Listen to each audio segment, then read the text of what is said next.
Hello students, welcome back to our channel. आज की video में हम सेट बी 2019 का क्वेश्चन पेपर सॉल्व करेंगे। ये सेशन उन स्टूडेंट्स के लिए है जो बोर्ड के एग्ज़ाम की तैयारी में जुटे हैं। उनके लिए रिवीजन और प्रैक्टिस इन क्वेश्चन पेपर से बहुत अच्छे से हो जाएगी और यहाँ सिर्फ वो समझेंगे नहीं बल्कि पेपर में ठीक ढंग से आंसर कैसे लिखना है इसका भी अभ्यास कर पाएंगे। यहाँ पर आपको इजी एक्सप्लेनेशन मिलेगी, डायग्राम, प्रॉपर डायग्राम, न्यूमेरिकल्स और हर एक क्वेश्चन का स्टेप बाय स्टेप आंसर मिलेगा। यहाँ हम MCQs हैं, 1 मार्क्स 2 मार्क्स क्वेश्चंस हैं, लॉन्ग आंसर क्वेश्चंस हैं, सभी अच्छे से करेंगे। आप इन वीडियो को आप आखिर तक देखना और आखिर तक आपको देखने पर ये विश्वास हो जाएगा कि हम अच्छे से एग्ज़ाम में लिख पाएंगे। आप अपनी अच्छे से तैयारी करने के लिए नोटबुक तैयार रखें और नोटबुक में साथ साथ आप डायग्राम भी ड्रॉ करते जाएं, न्यूमेरिकल्स भी सॉल्व करते जाएं। तो आज हम स्टार्ट करने जा रहे हैं अपना 2019 का सेट बी। तैयार हो जाइए, देखते हैं हम। पहला है हमारा सेक्शन भौतिक विज्ञान।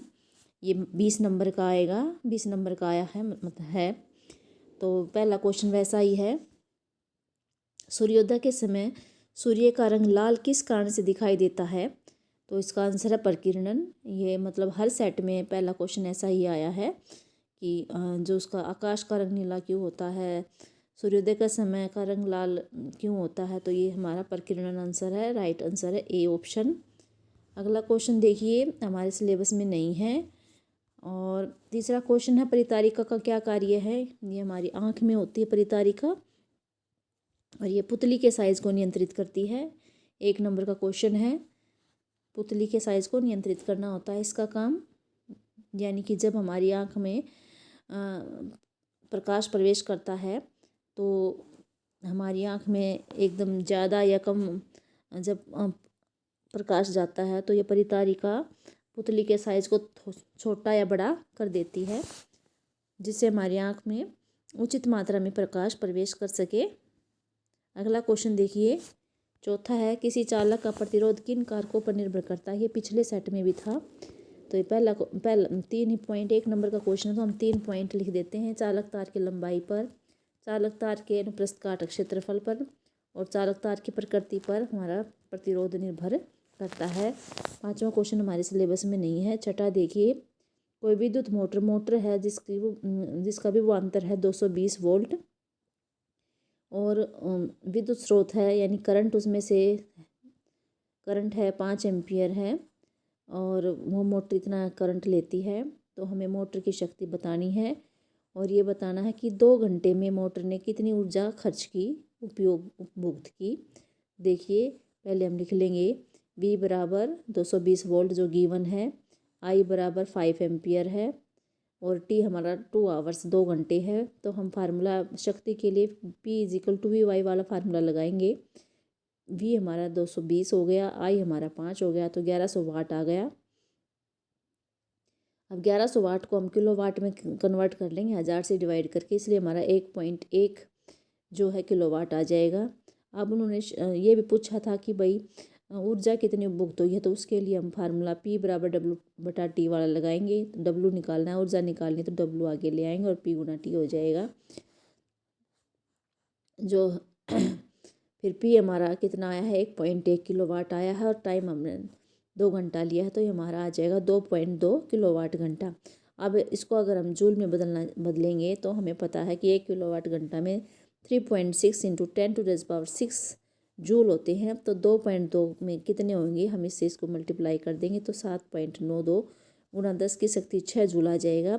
इस क्वेश्चन को हम यहाँ जैसे कि वाट, यहाँ तक वाट में रख लें, फिर जो हमारा टाइम है उसको हम सेकंड में बदल के भी इस क्वेश्चन को सोल्व करते हैं। इस तरीके से भी आप कर सकते हैं और टाइम को सेकंड में बदल कर और जो शक्ति आई है उसको वाट में ही रख कर हम इसको सोल्व कर सकते हैं। अगला जो क्वेश्चन है हमारा वो हमारे सिलेबस में नहीं है। आगे देखिए, कोई वस्तु अवतल दर्पण, देखिए फिर ये क्वेश्चन मतलब हर एक सेट में आया है। किसी में 3 नंबर का आया है, किसी में 2 नंबर का है, तो यहाँ 2 नंबर का है। तो हमें हर एक सेट में मैंने समझाया है कि सबसे पहले ये चेक कीजिए दर्पण कौन सा है, अवतल दर्पण है। और हमने बिंब कहाँ रखा है, क्वेश्चन में क्या पूछा गया है, बिंब कहाँ पर है, तो वक्रता केंद्र पर रखा हुआ है, सी पर रखा हुआ है। तो फिर उसकी प्रतिबिंब की स्थिति, बनने वाले प्रतिबिंब की स्थिति, साइज और प्रकृति हमें रेखा चित्र के द्वारा दर्शानी है। तो ये भी क्वेश्चन बार बार आया है। देखिए पहले सबसे हम पहले बिंब की स्थिति लिख लेंगे। अवतल दर्पण है हमारे और के सामने सी पर स्थित है, सी यानी वक्रता केंद्र पर स्थित है। तो डायग्राम देखिए, हमने अवतल दर्पण ड्रॉ कर लिया है। अवतल दर्पण ड्रॉ करने के बाद बीच में से हमने मुख्य अक्ष रेखा खींच दी है और बीच में ये पी हमारा ध्रुव हो गया है। और फिर एफ और सी की हमने स्केल से माप के इनकी जो है वैल्यू ले ली है। हमने इसमें 1.5 सेंटीमीटर पी और एफ के बीच में लिया है और एफ और सी 1.5 यानी पी और सी के बीच की दूरी हमने 3 सेंटीमीटर ली है। तो हमने सी पर वस्तु रखी। सी पर रखने के बाद क्या हुआ, एक रेखा तो मुख्य अक्ष के समानांतर जा रही है और अवतल दर्पण से टकराकर परावर्तित होकर एफ में से गुजर रही है। दूसरी जो किरण है वो पहले मुख्य फोकस में से गुजर रही है, ये देखिए एफ में से गुजर रही है। बाद में दर्पण से टकराने के बाद वो जो है वो मुख्य अक्ष के समानांतर हो जाती है और यहाँ पर ये टकरा जाती है। जहाँ पर ये दोनों रेखाएं मिल रही हैं वहाँ पर जो है हमारा प्रतिबिंब बन रहा है। और ये देखिए मुख्य अक्ष के नीचे की तरफ बन रहा है, इसका मतलब ये उल्टा और वास्तविक है। और सी पर ही बन रहा है, सी पर बन रहा है, इसका मतलब बिंब का साइज ए बी जो हमारा और ए डैश बी डैश, इन दोनों का साइज, बिंब और प्रतिबिंब का साइज हमारा बराबर है। तो ये बातें हम यहाँ लिख देंगे। प्रतिबिंब की स्थिति क्या है, सी पर है, हमारा वक्रता केंद्र पर ही बन रहा है। प्रकृति क्या है, मुख्य अक्ष के नीचे बन रहा है तो वास्तविक और उल्टा है। और आकार क्या है, बिंब के साइज के समान है। तो ये हमारा क्वेश्चन हो गया है। अगला देखिए, ये हमारा 8वां क्वेश्चन 4 नंबर का था। 2 में हमारा ये था अवतल दर्पण वाला और अब 2 में हमारा है फोकस दूरी ज्ञात करनी है उस लेंस की जिसकी क्षमता दे रखी है -2 डायोप्टर। यह किस प्रकार का लेंस है। देखिए पी कितनी दे रखी है, -2 डायोप्टर। देखो माइनस निशान दिखा रखा है, एफ निकालना है तो पी का पहले फार्मूला पता होना चाहिए। पी बराबर क्या है, 1/f है। और एफ बराबर क्या है, एफ कैसे निकलेगी, फिर 1/p हो जाएगा। तो 1 है और पी हमारा -2 है तो हमारा आंसर जो आ जाएगा -0.50 मीटर आ जाएगा। अगर सेंटीमीटर करेंगे तो 50 सेंटीमीटर हो जाएगा, लेकिन यहाँ मीटर में है तो -0.50 मीटर हो जाएगा। अब ये यहाँ माइनस निशान जो आया है, ये माइनस चिन्ह क्या दर्शाता है कि जो हमारा जो लेंस दे रखा है वो कौन सा है, अवतल। ऋणात्मक चिन्ह ये दर्शाता है कि ये जो लेंस है ये जिसकी माइनस में है क्षमता वो अवतल लेंस है। तो ये क्वेश्चन हमारा पूरा हो जाएगा। अगला देखिए, ये विद्युत जनित्र वाला हमारा क्वेश्चन सिलेबस में नहीं है। इसका अगला लास्ट वाला भी फ्लेमिंग का दक्षिण स्तंभ भी नहीं है हमारे में। एक इसमें परिनालिका से आप क्या समझते हैं, हम देखिए परिनालिका का भी क्वेश्चन लगभग हर बार आ रहा है तो ये भी इम्पोर्टेंट है। एक परिनालिका में प्रवाहित विद्युत धारा के कारण चुंबकीय क्षेत्र को आरेखित कीजिए। परिनालिका के उपयोग पर भी प्रकाश डालिए। देखिए परिनालिका होती क्या है, पास लिपटे विद्युत रोधी तांबे के तार की बेलन की आकृति की अनेक फेरों वाली कुंडली को परिनालिका कहते हैं। इसके चारों ओर उत्पन्न चुंबकीय क्षेत्र देखो दिखा रखी ये कुंडली है, बीच में जो तार लपेटे हुए हैं ऐसे ऐसे कुंडली बन गई और कुंडली बनने से परिनालिका बन जाती है। इसके जो भीतर चुंबकीय क्षेत्र देखिए ध्यान से, इसमें ब्लैक कलर की जो रेखाएं दिखा रखी हैं ये समांतर हैं, एक दूसरे के बिल्कुल समांतर हैं, सरल रेखा सीधी रेखाओं की तरह है। तो इससे क्या पता चलता है कि जो परिनालिका के भीतर है हर एक बिंदु पर जो है चुंबकीय क्षेत्र जो है समान होता है, यानी ये समान अंतर पे है, इसका मतलब अंदर समान जो इसका चुंबकीय क्षेत्र होता है समान होता है। और इसका उपयोग हम कहाँ करते हैं, इसका उपयोग हम विद्युत, यहाँ जो है नरम लोहे की छड़ रख देंगे इस परिनालिका के अंदर, जो विद्युत धारा गुजारते हैं तो वो नरम लोहे की छड़ जो है विद्युत चुंबक बन जाती है। तो इससे हम विद्युत चुंबक बना सकते हैं परिनालिका से। ये हमारे इसका क्वेश्चन हो गया है, ये कंप्लीट हो गया है। अब अगला देखिए, अब हमारा सेकंड जो है सेक्शन बी जो है खंड ब रसायन विज्ञान 19 नंबर का है, ये स्टार्ट हो गया है। इसमें पहला क्वेश्चन है मतलब निम्न रासायनिक अभिक्रिया में कौन सा अभिकारक अपचयित हो रहा है। तो देखिए अब हमें अपचयन का पता होना चाहिए। क्या होता है अपचयन में, क्या होता है, ऑक्सीजन हटना होता है और हाइड्रोजन जुड़ना होता है। तो ये हमारे दो अभिकर्मक हैं, कॉपर ऑक्साइड और हाइड्रोजन है। अब इनमें से बताना है किसका अपचयन हो रहा है। तो ध्यान से देखिए, कॉपर ऑक्साइड है वो क्या बन गया है, तीर के निशान के बाद क्या है, ये उत्पाद क्या बना है, Cu बना है। तो यहाँ पर जो है कॉपर ऑक्साइड में से ऑक्सीजन हट रही है, इसका मतलब क्या हो रहा है अपचयन। हाइड्रोजन को भी चेक कर लेते हैं। हाइड्रोजन में देखिए ऑक्सीजन जुड़ रही है, तो हाइड्रोजन का क्या हुआ है उपचयन। तो इसका जो हमारे क्वेश्चन में अपचयित के बारे में पूछा गया है, तो कॉपर ऑक्साइड जो CuO है वो अपचयित हो रहा है। तो इसका आंसर है 1 नंबर का क्वेश्चन है CuO, आंसर आ जाएगा। आपके पास 3 विलन दे रखे हैं ABC और इनका pH मान दे रखे हैं 3, 7, 9। अब इसमें से ये बताना है कि विलन कौन सा विलन अक्षारीय है। देखिए मैंने पिछले उसमें बताया था कि जो 7 जो pH होता है वो उदासीन का होता है, तो B हमारा जो है उदासीन है। और भाई 7 से कम वाले जो होते हैं वो अम्लीय होते हैं, तो ये हमारा 3 वाला अम्लीय है। और 7 से ज़्यादा वाले क्या होते हैं, अक्षारीय होते हैं। तो 7 से ज़्यादा वाला 9 है। तो इसमें जो है जो क्षारीय प्रकृति के विलन के बारे में पूछा गया है, तो जो C विलन है उसका pH 9 है, और जो कि अक्षारीय प्रकृति का है। तो इसका क्षारीय C जो हमारी विलन है वो आंसर आ जाएगा, इसका pH 9 होता है। अगला क्वेश्चन देखिए, तत्व M ये भी हमारे सिलेबस में नहीं है लेकिन हमने कर लिया है। MCl2 सूत्र वाला एक क्लोराइड बनाता है। आवर्त सारणी में यह तत्व M किस समूह के अंतर्गत होगा। देखिए यहाँ MCl2 का मतलब है Cl के आगे 2 लगा हुआ है, यानी M वाले की संयोजकता 2 है। तो यहाँ सिलिकॉन की संयोजकता 4 है, सोडियम की 1 है, एल्यूमिनियम की 3 है और मैग्नीशियम की 2 है। तो यहाँ M की जगह मैग्नीशियम आ जाएगा, मैग्नीशियम क्लोराइड बन जाएगा। अगला क्वेश्चन देखिए, द्विविस्थापन अभिक्रियाओं से आप क्या समझते हैं। एक उदाहरण रासायनिक समीकरण देना है। द्विविस्थापन अभिक्रिया का मतलब है वे अभिक्रिया जिनमें अभिकारकों के बीच, यानी जैसे ये सोडियम सल्फेट और बेरियम क्लोराइड हैं, दोनों अभिकारक हैं, इन दोनों के बीच क्या होगा, आयनों का आदान प्रदान होता है, इसलिए इन्हें द्विविस्थापन अभिक्रिया कहते हैं। देखिए कैसे हुआ, सोडियम की जगह बेरियम आ गया और बेरियम की जगह सोडियम आ गया, तो ये बेरियम सल्फेट बन गया और सोडियम क्लोराइड बन गया। तो इस तरह से ये आयनों का आदान प्रदान हो गया, तो इसको हम 2 बार विस्थापन हुआ, इसलिए इसको हम द्विविस्थापन अभिक्रिया कहते हैं। अगला क्वेश्चन है 14वां है, विरंजक चूर्ण का रासायनिक सूत्र क्या है।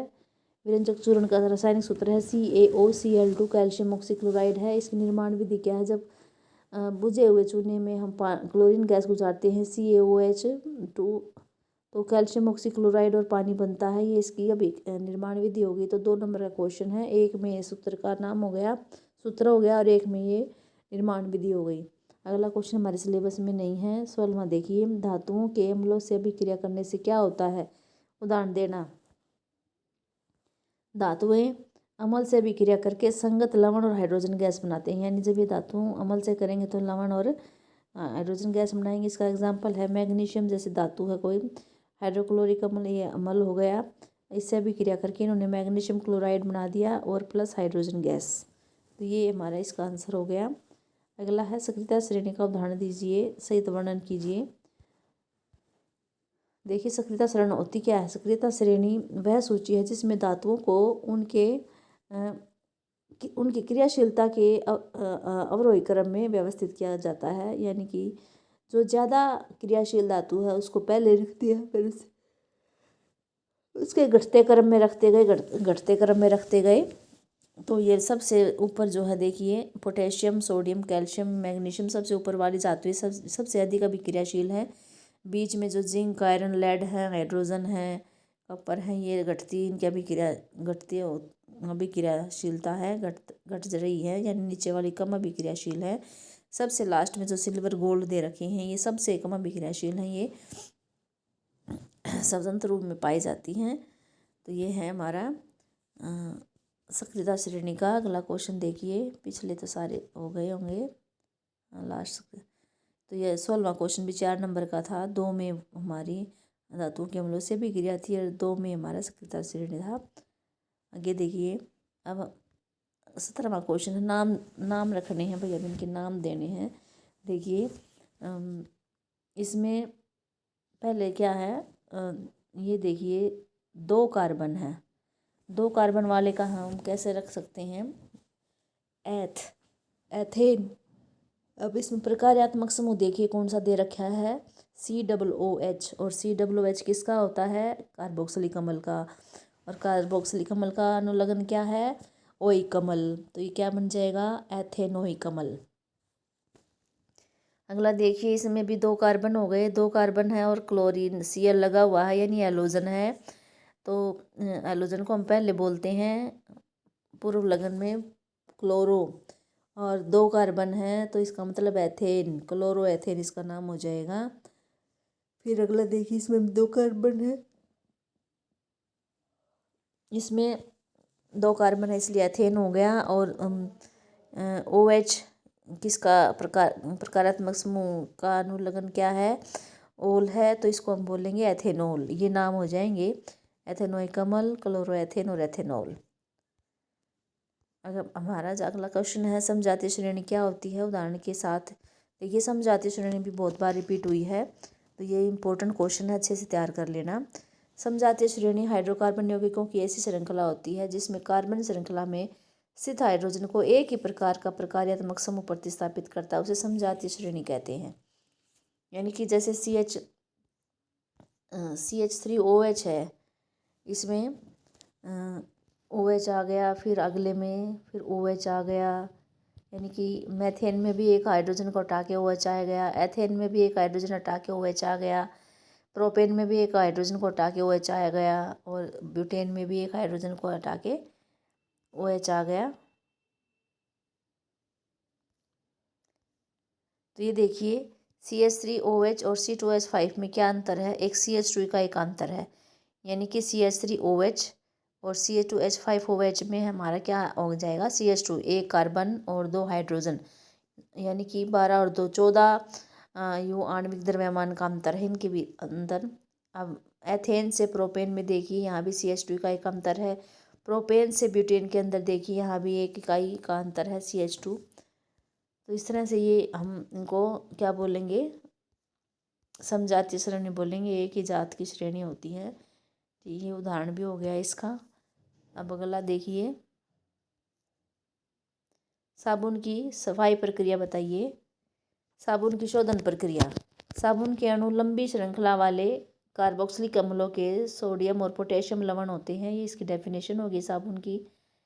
अब ये बताना है, जो साबुन का अणु होता है उसका जो आयनिक भाग होता है वो जलरागी होता है, और जो पूँछ होती है वो हाइड्रोकार्बन वाली पूँछ होती है, वो जल विरागी होती है। और जो साबुन का जो आयनिक सिरा है वो बाहर की ओर होता है, पानी की ओर, और जो हाइड्रोकार्बन वाला सिरा है वो तेल की ओर होता है, और व्यवस्थित हो जाता है, और इससे वो एक मिसेल बनती है, एक संरचना बनती है जिसको मिसेल बोलते हैं। अधिकांश मैल जो है तैलीय होते हैं, तेल से मतलब मैल तैलीय होता है, तेल पानी में घुलनशील होता है। तैलीय मैल जो है मिसेल के केंद्र में कोलाइड के रूप में बने रहते हैं, यानी बीच में हो जाएंगे और कोलाइड के रूप में रहेंगे, और आयन आयन विकर्षण के कारण मैल आसानी से इनको बाहर निकाल देता है। इस तरह से कपड़े साफ हो जाते हैं। ये देखिए डायग्राम भी दिखा रखा है, पहले ये इसका साबुन का अणु देखिए, ये जो सिरा है जलरागी सिरा है, और जल विरागी सिरा ही हाइड्रोकार्बन पूँछ है। ये दिखा रखे हैं, इसमें मिसेल जो बनी हुई है, बीच में तेल गंदगी है, और ये इसमें साइड में क्या लगे हुए हैं, ये साबुन के अणु लगे हुए हैं। तो इसने साबुन के अणु ने गंदगी को घेरा हुआ है बीच में। तो ये सोडियम जो इनका धनात्मक सिरा है, जहाँ आयन है ये तो पानी की तरफ है, और जो हाइड्रोकार्बन पूँछ है ये क्या है, इस गंदगी की तरफ है। तो ऐसे ही डायग्राम दिखा रखा है सफाई करते हुए। जैसे एक कपड़ा है, इस पर नीला दाग लग गया है, इसको हटाने के लिए इसमें देखिए साबुन लगाएंगे हम, या पर डिटर्जेंट में धोएंगे, तो जैसा है ये लगाते हैं, तो इसमें इसके अणु देखिए, जलरागी जो नीला डार्क कलर है वो जलरागी है, और जो लाइट कलर है इसमें कैप्सूल जैसा दिखा रखा है, इसमें नीचे वाला पोर्शन जल विरागी। तो जल विरागी सिरा देखिए, ये गंदगी की तरफ आ गया, यानी गंदगी मैल है और मैल में तेल होता है। तो ये जो जल विरागी जो सिरा है नीचे वाला हाइड्रोकार्बन पूंछ वाला, ये जो है इस गंदगी के चारों तरफ आ रहे हैं, देखिए आ गए हैं। इसको गंदगी के चारों तरफ आने के बाद देखिए ये कपड़ों से निकल गया, कपड़ों से बाहर हो गया। देखिए लास्ट वाले डायग्राम में देखिए ये गंदगी जो है अपने कपड़े पे नहीं रही, ये साइड में आ गया है और इसने उसको घेरे हुआ है।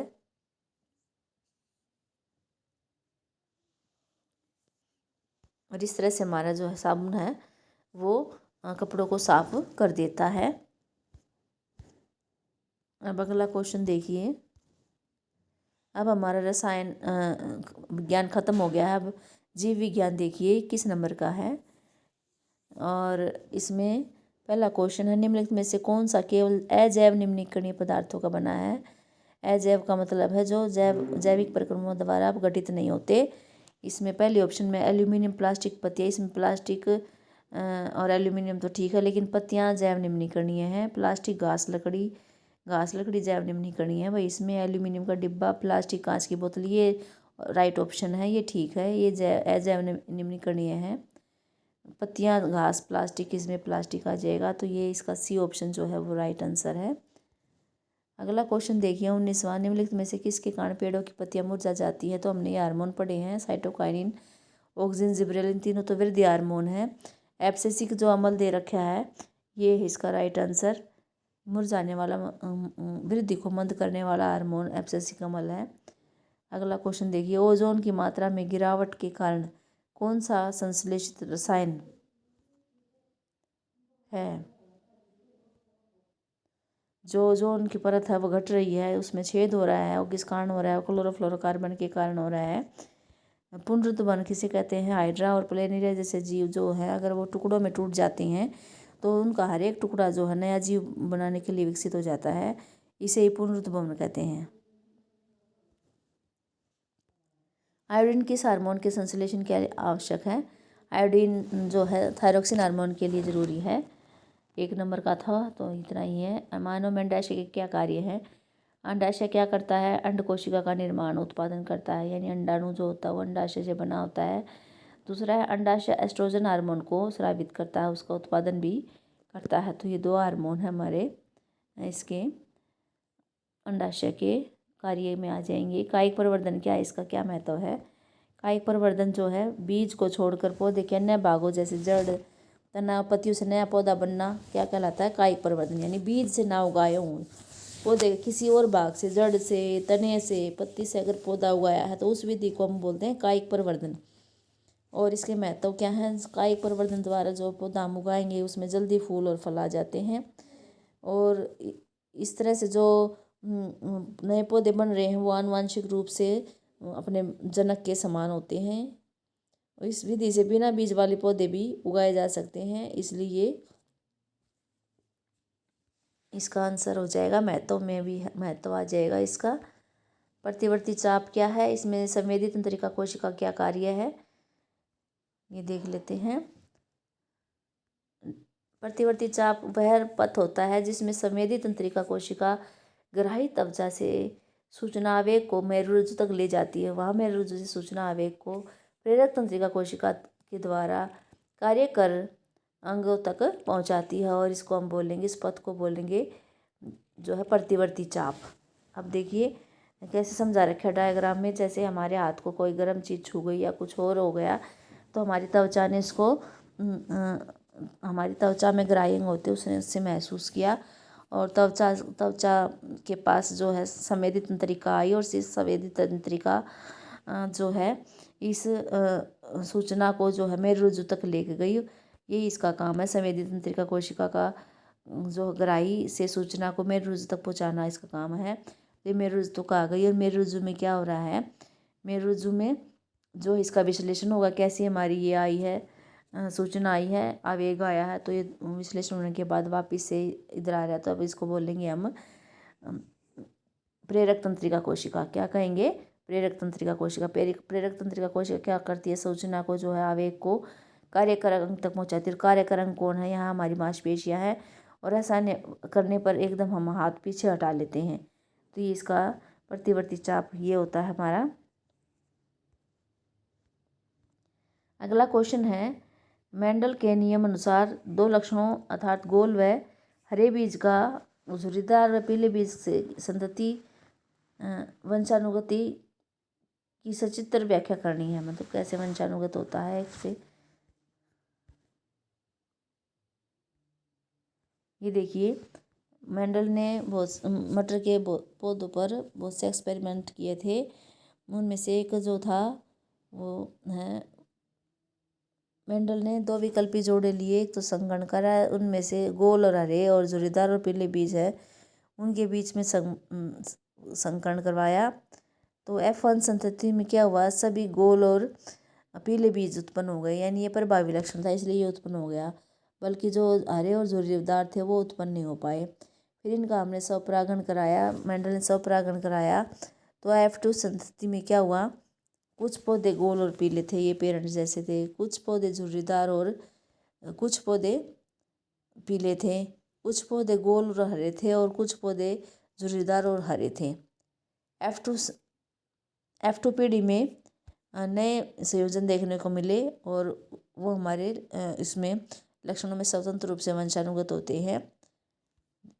देखिए अगले डायग्राम देखिए,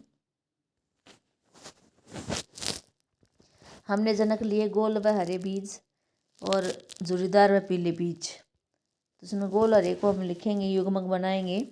गोल हरे के तो RY दो बन जाएंगे और इसके भी दो बनाएंगे, स्मॉल r y बन गए। अब देखिए F1 संतति में क्या दिखा रखा है इनकी, capital R small r capital Y small y, इस तरह से चारों जो हमारे हैं गोल व पीले बन गए हैं।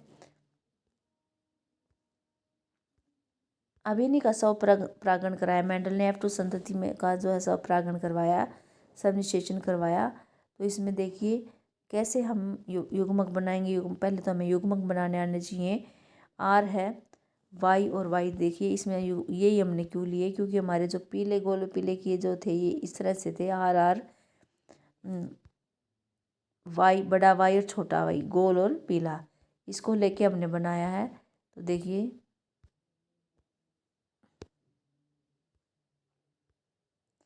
गोल वाले पीले बीज वाला हमने ले लिया और फिर इसमें ये चक्कर बोर्ड दिखा देंगे।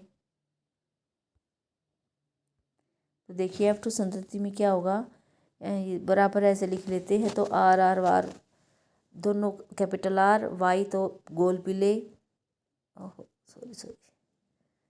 दोनों कैपिटल R और एक कैपिटल Y तो भी गोल पीले, ये भी गोल पीला, अगला भी गोल पीला, ये भी गोल पीला, ये गोल हरा क्यों है, क्योंकि इसमें एक भी प्रभावी लक्षण वाला गुण नहीं है, Y दोनों ही छोटे हैं। तो ये गोल हरे, गोल पीले, गोल हरे, गोल पीले, झुर्रीदार पीले, गोल पीले, गोल हरे, झुर्रीदार पीले, झुर्रीदार हरे। तो इस तरह से 9:3:1 की रेशो में ये आ जाते हैं। गोल पीले 9 आएंगे, गोल हरे 3 हैं, झुर्रीदार पीले जो है वो भी 3 हैं। झुर्रीदार हरे जो नया कॉम्बिनेशन देखने को मिला है वो 10 ही मिले हैं, यानी बहुत ही कम जो होती है ऊष्मा का, ऊष्मा नहीं, 9:3:1 रेशो आ गई है। तो इसमें नया कॉम्बिनेशन जो बना है झुर्रीदार हरे बीज हो गए। तो इस तरह से हम इसमें दिखा सकते हैं कि दो जो लक्षण होते हैं एक दूसरे पर मिक्स में नहीं होते, वो अपना अपना प्रभाव दिखाते हैं और इंडिपेंडेंटली एक दूसरे के ऊपर डिपेंड नहीं है, वो अगले एक पीढ़ी से दूसरी पीढ़ी में चले जाते हैं। आप इसको दिखा सकते हैं, फुल मार्क्स आएंगे। अगला क्वेश्चन देखिए क्या है हमारा, ये पूरा पेज वाले क्वेश्चन सब हो गए हैं। अगला क्वेश्चन है, पादपों में भोजन का स्थानांतरण मुख्यतः किस भाग द्वारा होता है।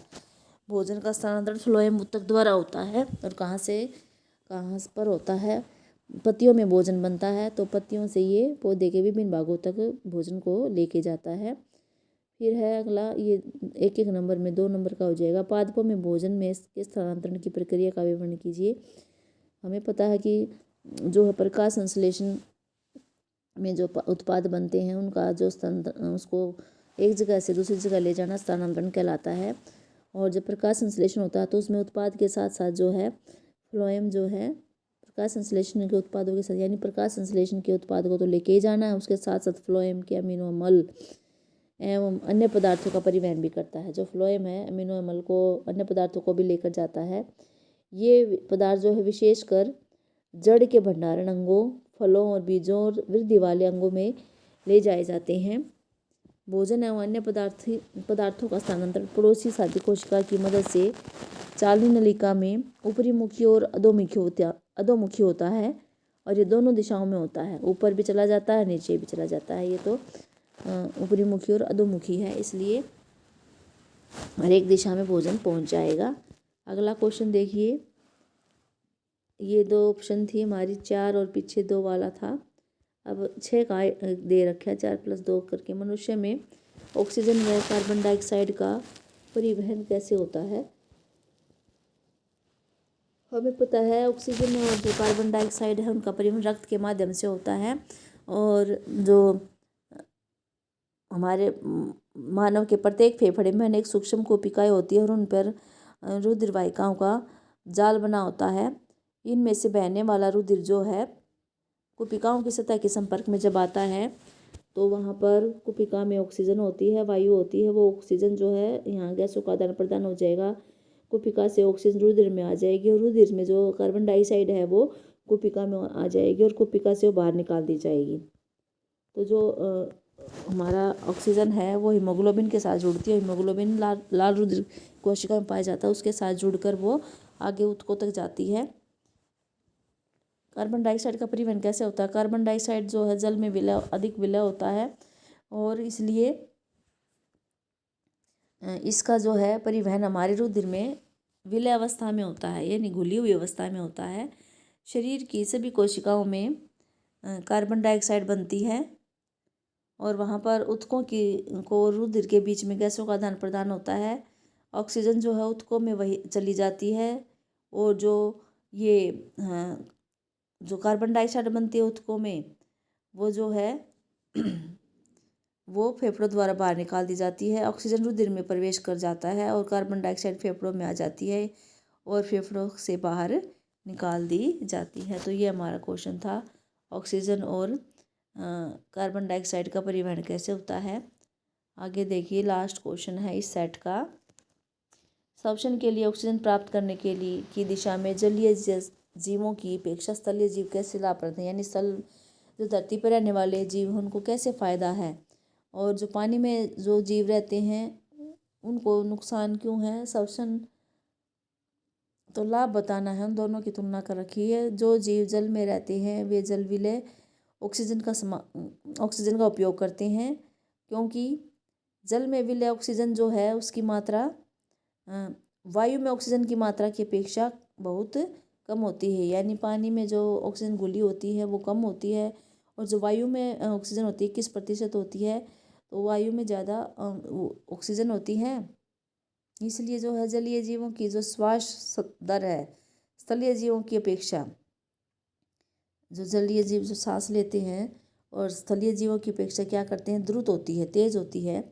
मछली, जैसे मछली आ गई, इसमें मछली अपने मुंह के द्वारा जो है जल लेगी और बलपूर्वक फिर इसको कोलंब में भेज देंगी और कोलंब में भेजने के बाद वहाँ पर विलय ऑक्सीजन को रुधिर ले लेता है।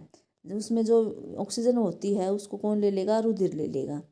इस तरह से ये हमारा आज का सेट कंप्लीट हो गया है और आप इसको देखें तब पूरा देखें, बीच में स्किप नहीं करना है, पूरा अच्छे से देखें और अच्छे से समझें, लिख कर अभ्यास करें।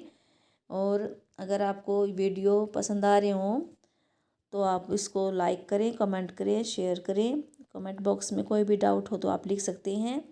अगर चैनल पर नए हैं तो आप चैनल को सब्सक्राइब भी करें और नोटिफिकेशन बटन को भी दबाएं और आगे आने वाली वीडियो में बने रहने के लिए आप